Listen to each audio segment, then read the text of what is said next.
Desde que fui entregado por Judas, negado por Pedro, crucificado por los soldados y acompañado por Juan y mi madre, me preguntaba, ¿a cuál de ellos te pareces tú? Reflexiona un momento en silencio y recuerda en qué acciones me entregas, me niegas, crucificas o me acompañas.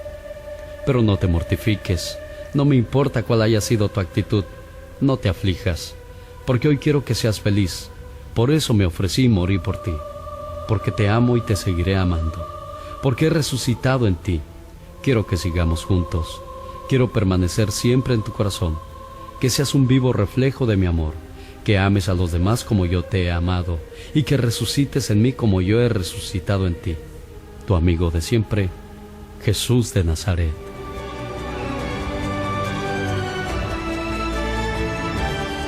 Hoy, en Personajes de la Resurrección, Jesús. Amigos y amigas, felices Pascuas de Resurrección. Los personajes de la Pasión no pueden estar completos si no los vemos también involucrados en los relatos de la Pascua. Estos acontecimientos que iniciaron el viernes del dolor y de la Pasión y desembocan en una mañana gloriosa, llena del esplendor de un aroma excepcional que ya no es el aroma de la muerte ni del ungüento que las mujeres trajeron a la piedra, a la tumba, precisamente para embalsamar a un cadáver. Es el aroma de la vida, es el aroma del acontecimiento que estamos celebrando a través de estos días después de la pasión de nuestro Señor Jesucristo. El texto base para interpretarlos lo encontramos en Lucas capítulo 24, versículo 27. Nos dice precisamente que empezando por Moisés y continuando por todos los profetas, les fue explicando todo lo que decían de él todas las Escrituras. Vemos que es un día de cumplimiento. Aquellas palabras que el crucificado dijo en la cruz, todo se ha cumplido, lo vemos hecho una realidad en el anuncio hermoso de que la tumba está vacía. Y no se trata que la tumba está vacía porque como suscitaron los soldados y divulgaron en aquella primera hora que se habían robado el cuerpo. No se trata de una tumba vacía porque hubo el hurto del cuerpo del difunto Jesús de Nazaret. Es por el contrario, es la tumba vacía porque Jesús ha resucitado.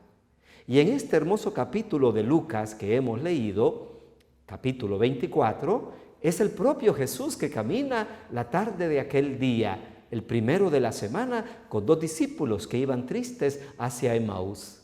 El Señor se les aparece, no lo reconocen, sino que hasta después de la fracción del pan.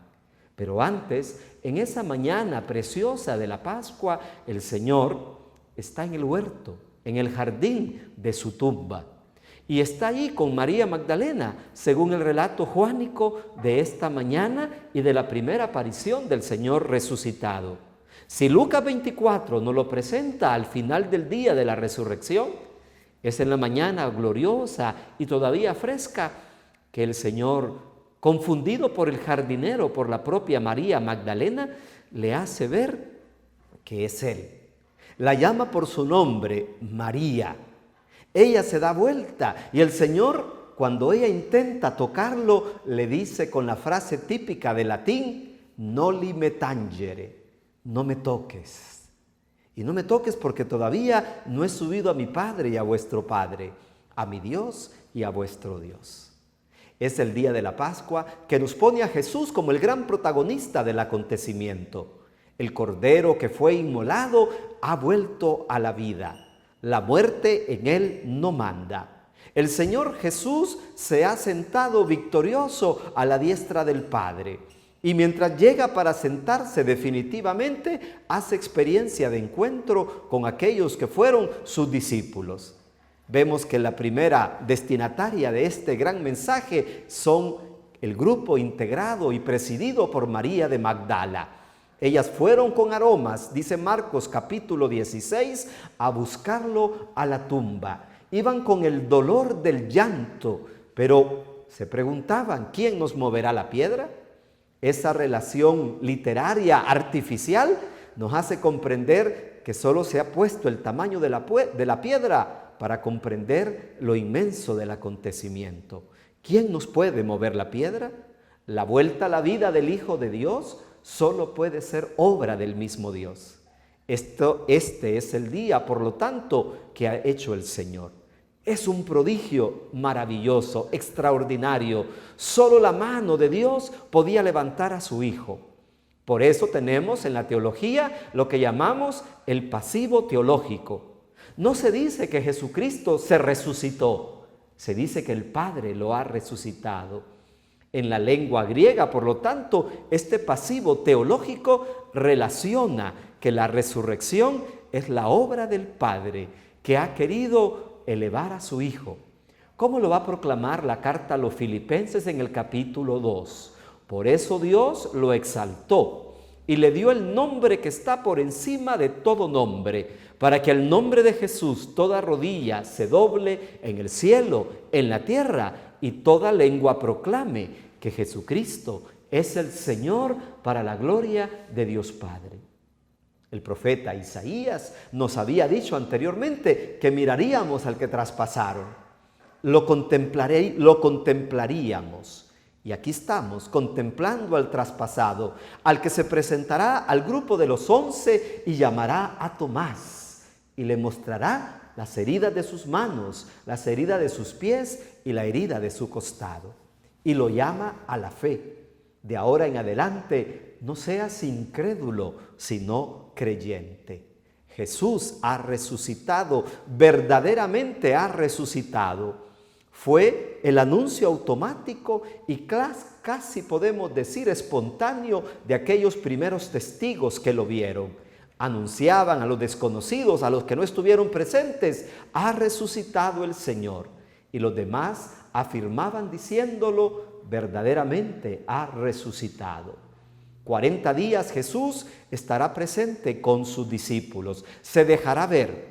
Y Él, como resucitado, compartirá la experiencia del pez y del pan. Les llamará a verlo, haciéndoles comprender que su cuerpo glorioso no es el cuerpo de un fantasma.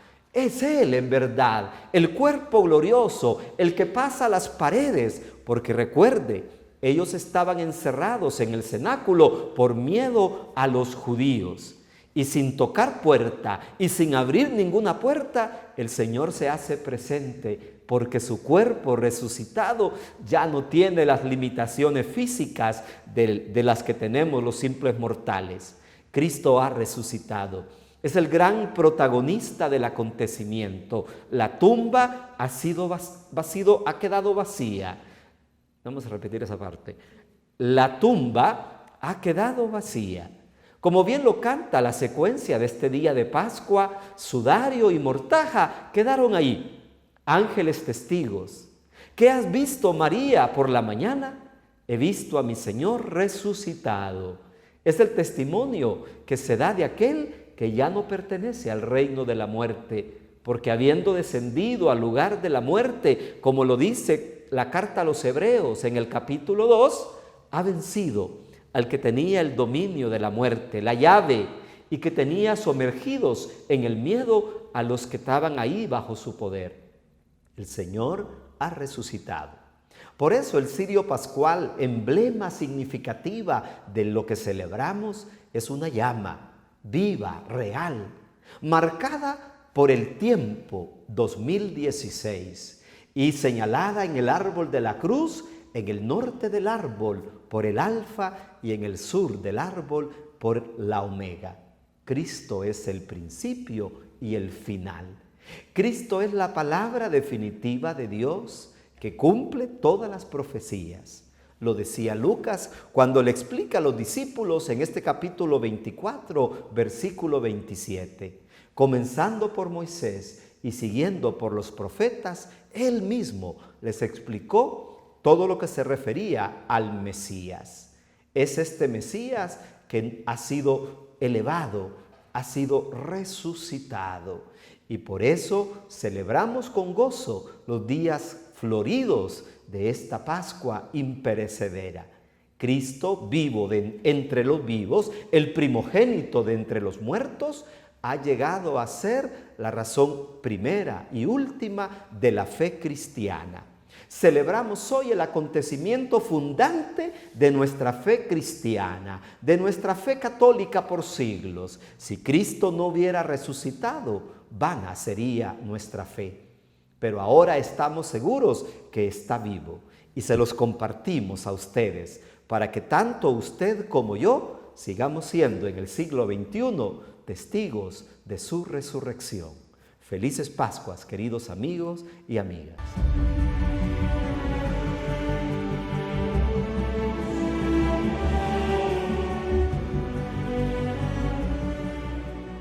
Hablar de la resurrección, hablar de Jesucristo, no es un tema que va absolutamente ligado, porque el tema de la resurrección es anterior a Cristo. Cristo es el único que ha resucitado, pero en la cultura judía, en el ambiente donde el Señor Jesús se desarrolla, digamos en la primera mitad del siglo I de nuestra era, efectivamente era un tema importante para las sectas judías, sobre todo para las dos grandes sectas, es decir, los fariseos, que eran la mayoría de esas sectas en número, porque eran más de 3.000, 3.500 en tiempos del Señor Jesús, y eran los grandes educadores del pueblo. Ellos eran los que tenían contacto más cercano con la gente. Y por el otro lado, los saduceos, que eran la clase alta, los miembros del Sanedrín, los sumos sacerdotes. Los sumos sacerdotes, los del Sanedrín, no creían en la resurrección, no la entendían. Los fariseos sí. Eso lo vamos viendo justamente en los evangelios, el conflicto entre fariseos y saduceos. Y además lo vemos en el libro de los Hechos de los Apóstoles, cuando justamente Pablo, muy astuto, para quitarse de encima la condena que le venía encima, con el nieto de Herodes el Grande, que se llama Herodes Agripa, se da cuenta que están ahí para presentar la acusación, fariseos y saduceos, y entonces él dice, yo soy fariseo, que creo en la resurrección, y se armó el relajo. Y se logró liberar Pablo para terminar en Roma. El tema de la resurrección, insisto, era un tema de alguna manera importante. Algunos lo creían como posible, como la esperanza última, otros no.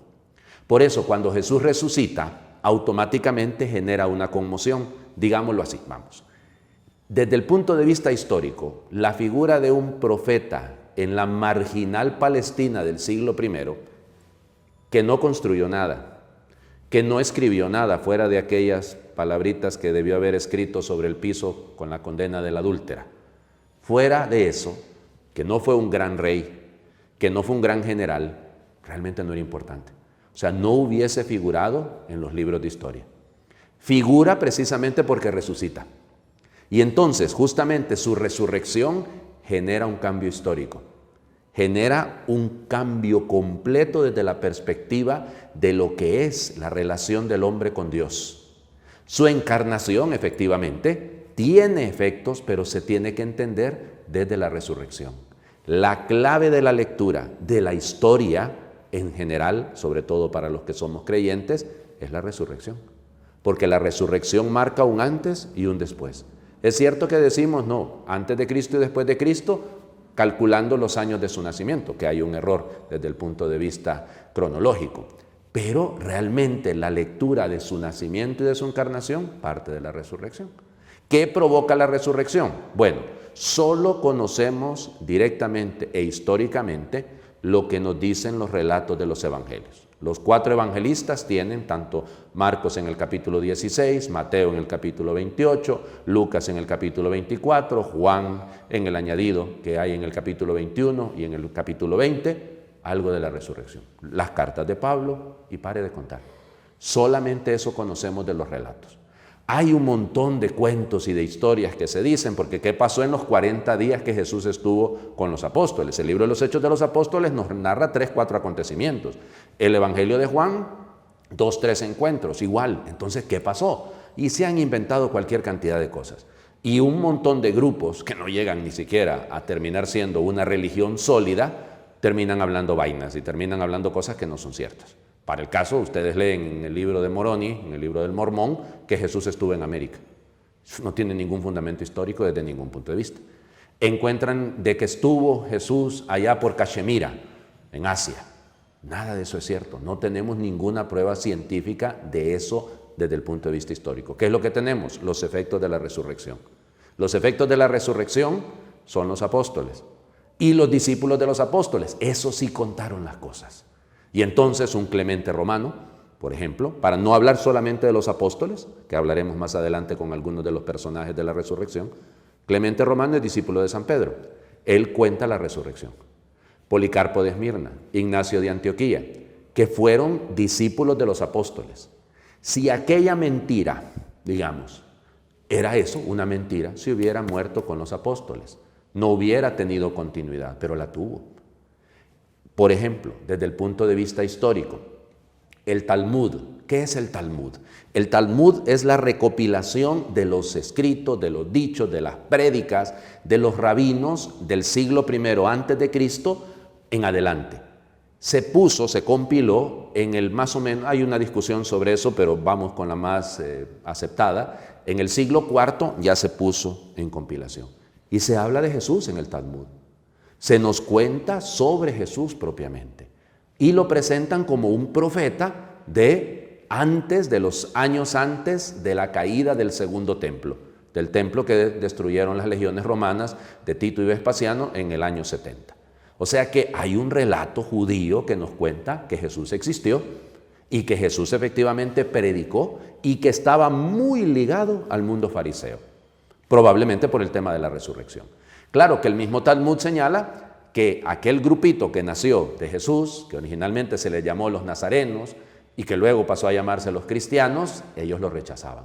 Tanto es así que en la Shemoneh Esrei, que era una oración que rezaban los judíos ortodoxos a partir del siglo II, sobre todo, ellos insistían en decir: te doy gracias, Señor, porque no me hiciste goyim, que yo no soy de estos que creen esa barbaridad, de estos que son cristianos.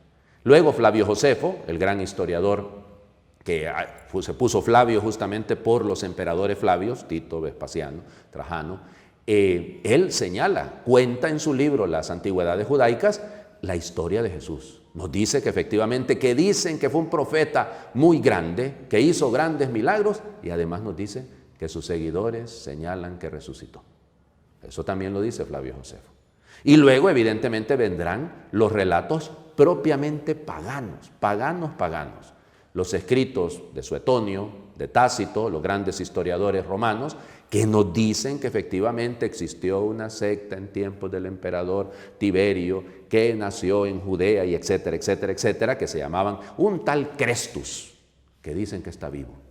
Es interesante, que dicen que está vivo. Y luego ya llegamos justamente a finales del siglo I, inicios del siglo II, cuando se nos cuenta los efectos de esta resurrección. Hay Plinio el Joven, por ejemplo, que es gobernador en Bitinia, y le escribe al emperador, le escribe a Trajano, y le dice: mira, aquí capturé a dos fulanas que se dicen diaconisas, que lo que dicen es que son adoradoras de un tal Crestus, de un tal Cristo, que dicen que está vivo, que dicen que resucitó. ¿Qué hago con ellas? ¿Las mato o qué hago con ellas? Y le responde Trajano, eso se llama un rescripto, le vuelve a contestar y le dice: conquerendi non sunt, no hay que perseguirlos. Si cometieron un delito, bueno, hay que castigarlos, si no, no. Pero esa es justamente la historia. Y más adelante empezarán los grandes detractores del cristianismo. El más grande detractor es del siglo II, se llamaba Celso. Y él empieza a escribir y cuenta en su libro, mitad del siglo II, dice: estos cristianos creen una locura. Creen una locura. ¿Cómo va a ser que un hombre vuelve a la vida? Eso es lo único que podemos saber desde el punto de vista histórico. Ya de ahí en adelante, evidente, aparecerán los grandes padres de la Iglesia, lógico, Justiniano, Ireneo, los apologistas, que van a defender la resurrección. Y más adelante, Orígenes, Ambrosio, Agustín, en fin, todos los grandes padres de la Iglesia. En concreto, ¿qué podemos decir? Bueno, primero, creer en la resurrección es un asunto histórico. Está probado. Hay una creencia histórica. No tenemos pruebas de cómo resucitó Jesús, pero sí tenemos los efectos. La tumba vacía no es una prueba. No puede serlo porque pudieron haberse robado el cuerpo. Pero con todo respeto, y para el respeto de los apóstoles, yo no me hubiese dejado matar por una mentira. Yo no hubiese perdido la vida por una mentira. Por lo tanto, la gran prueba de que Jesús resucitó está justamente en los apóstoles. Ellos son los únicos de los que tenemos efectivamente alguna prueba que podemos llamar histórica, porque está en sus relatos, en lo que escribieron o hicieron escribir escribieron algunos de sus discípulos, o bien en su misma vida. Hasta ahí lo que podemos entender de Jesús en relación histórica, en el contexto histórico, con el tema de la resurrección.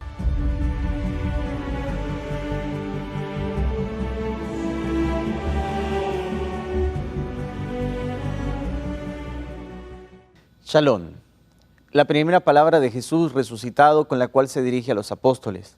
Y en esta Pascua de Resurrección, o más bien en esta fiesta de Resurrección, lo que nos corresponde normalmente como un saludo eclesial o litúrgico es Felices Pascuas de Resurrección.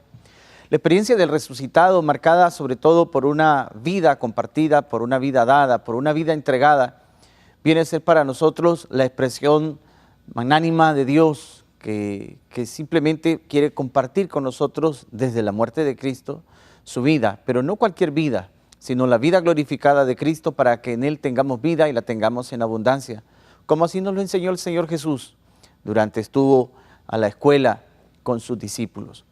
Ciertamente la experiencia de resurrección y el mensaje que debe traer para nosotros está marcada y sobre todo está cargada de un alto contenido de lo que en vigencia o en actualidad quisiéramos ponerle.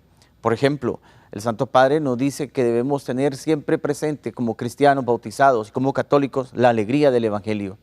Y la alegría del Evangelio brota ciertamente de ese momento especial, de ese momento culminante, del cumplimiento de la promesa de Dios en Jesús, porque se trata ya del evento Jesús desde la encarnación hasta su resurrección y ascensión al cielo. Es justamente la alegría del Evangelio de Jesús mismo, buena noticia, que debemos encarnar y ahora con su resurrección que debemos de vivir y transmitir. Ciertamente al inicio de esta Cuaresma hemos querido vivir contemplando la misericordia para ser testigos de la gracia. ¿Cuál gracia? La gracia de la resurrección.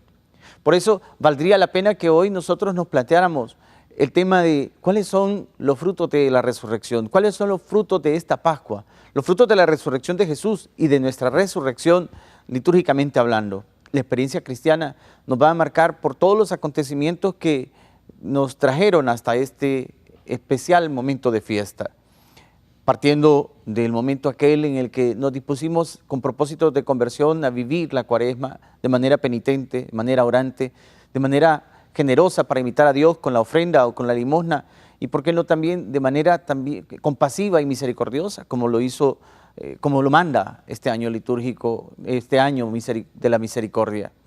Y entonces viene para nosotros bien el que podamos hacer el recorrido de toda la experiencia de conversión, de toda la experiencia de propósitos, de cambio, de mejora continua, como se sabrá decir en algunos estamentos, de la forma en que vivimos socialmente.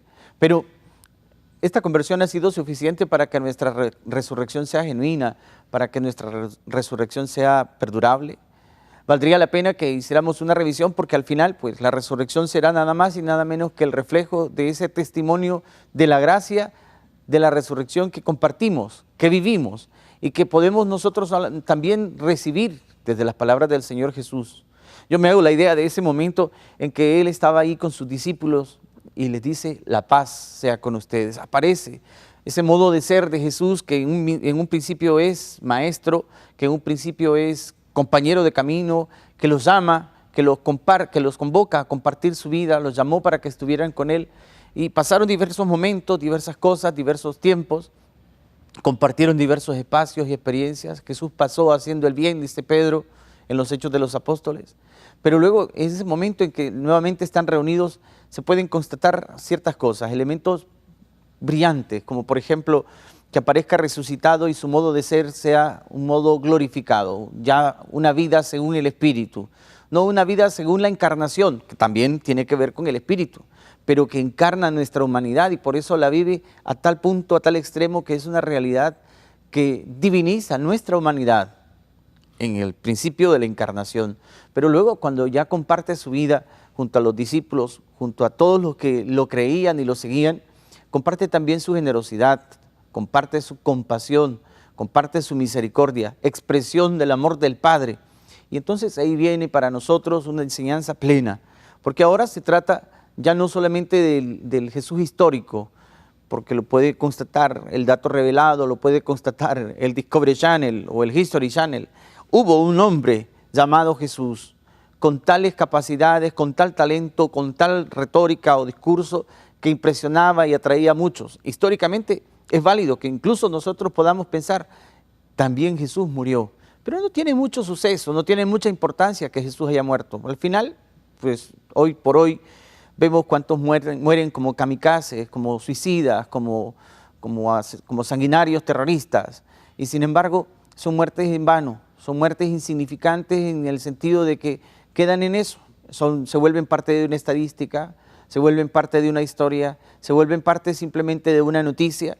Sin embargo, por eso digo, no por hacer de menos la muerte de los hombres en la historia, sino porque una muerte que no trasciende, pues eso.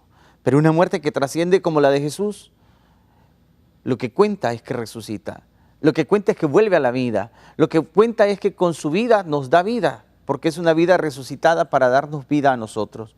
Y entonces hoy, ¿qué es lo que podemos constatar? No algo que nos compruebe la fe, no algo que nos compruebe la estadística, la ciencia o simplemente la información, sino más bien algo que nos atañe, algo que nos concierne, algo que nos implica, nada más y nada menos que la resurrección es nuestra fe. Y eso es lo que proclamamos, y eso es lo que celebramos, y eso es lo que vivimos. Si de cara a Dios, después de todo un proceso de conversión y un camino cuaresmal y de una contemplación de la misericordia en estos días santos, especialmente nos dedicamos a vivir como resucitados. Y es que la resurrección del Señor viene implícita con esa palabra, shalom, con la que iniciaba a compartirles. La paz. No la paz como ausencia de guerra o de desorden, ni tampoco como una paz como simple quietud, sino la paz como un don de Dios, que a todos nos implica en unidad, nos implica también en esperanza, y nos implica también en una mejoría. Es decir, cuando uno realmente está en paz, porque ha resucitado, sabe que puede estar también en comunión con los demás. Sabe y sobre todo expresa esa necesidad de compartir con el otro la propia vida y la esperanza, quizá de los cielos nuevos, la tierra nueva, lo que refiere también el Apocalipsis. Y entonces para nosotros es válido que hoy la resurrección, y no solamente válido, necesario, que la resurrección se convierta, además de que en un don de Dios, una actitud cristiana, una actitud comunional, es decir, de familia y también de grupos de oración, de iglesia, porque es parte de los frutos de la resurrección el que vivamos la paz. Esa paz que le sirvió el Señor a los discípulos en aquella reunión. Tenían miedo, estaban a las puertas cerradas porque podían llegar los judíos. Quizás también tenían poca esperanza. Recuerden, y no hay que perder de vista, que sucedió de que en el momento en que aprendieron a Jesús, lo dejaron solo. En el momento de la cruz solo estaba su madre. En el momento de la cruz solo estaba Juan. Quizá en la inocencia o hasta en la indefensión del pobre Juan, él era el más pequeño o el más joven entre los discípulos, pero también el que más amaba. Fue quizá más perseverante. Pero la fe de todos los discípulos estaba contenida y estaba sobre todo con una garantía, pero todavía no estaba consumada, porque faltaba que madurara, faltaba que se consolidara. ¿Y qué pasó? Solo cuando Jesús resucita, se presenta frente a ellos y les dice, la paz sea con ustedes. Después de tener miedo, se llenaron de gran alegría y llenos de alegría compartieron la vida de una manera diferente, porque fueron capaces de confesar la resurrección de Jesús, tal cual si lo hubiera hecho Pedro, lo hubiese hecho Santiago, Juan, entre los discípulos a los que primero se le apareció. Capaces de confesar la resurrección de Jesús hasta el punto de la muerte. Y es bien interesante porque hasta donde nosotros también estamos dispuestos a confesar la resurrección de Jesús. Ya no solamente de un modo religioso, de un modo litúrgico, de un modo pietista, sino más bien de un modo enteramente cambiado, como testigos de la gracia, como testigos de la resurrección, compartiendo especialmente la paz, como fruto de la resurrección de Cristo, con una alegría, que es la alegría del Evangelio, con una propuesta a poder transformar la vida a poder transformar la sociedad, a poder transformar el mundo, a poder transformar todo el universo. Así pues, como testigos de la gracia, como testigos de la misericordia, pero sobre todo como testigos de la resurrección, llamados a tener un cambio en nuestra actitud y sobre todo interpelados a imitar a Jesús para que se manifieste con su vida en nuestra vida, dispongámonos a transformar nuestra propia conducta como cristianos, nuestra propia familia, nuestra propia comunidad, la sociedad y el mundo, para que podamos irradiar la paz como don de Dios resucitado en su Hijo Jesucristo.